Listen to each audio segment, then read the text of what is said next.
কুলটি ইস্কো কারখানার কাছাকাছি অবস্থিত কোয়ার্টার এবং গ্রামের বাসিন্দাদের পানীয় জল সংকট মোকাবিলায় শুক্রবার বিকেলে জেলা ম্যাজিস্ট্রেটের কার্যালয়ে একটি সভা অনুষ্ঠিত হয়।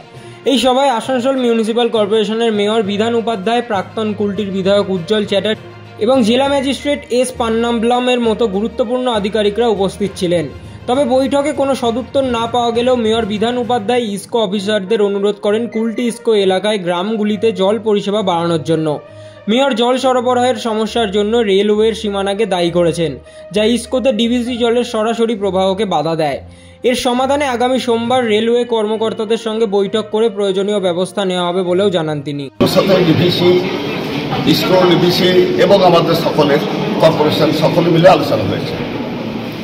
আলোচনায় ডিএম সাহেব অনেক রকম বলেছেন, ভালো সেটা, কিন্তু সেগুলো সব সময় হিসাবে। আপনারা কি চাইছেন?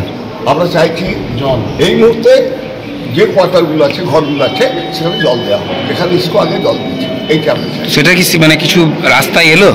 এই জল ছাড়লে হবে, ও জল ছাড়লে হবে, এই চলছে। লাস্ট অব্দি তাহলে কি মানুষ কি জল পাবে নাকি মিটিং একটা জয়েন্ট ইনস্পেকশন হবে। রেল নাকি কোথায় অবরোধ করে দিয়েছে সেইটা দেখতে যাবে।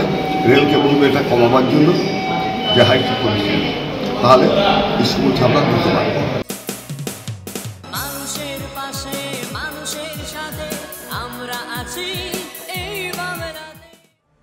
আপনারা দেখছেন সংবাদ শিরোনাম। দেখলেন তো অনেক কিছু, এবার দেখুন নতুন কিছু।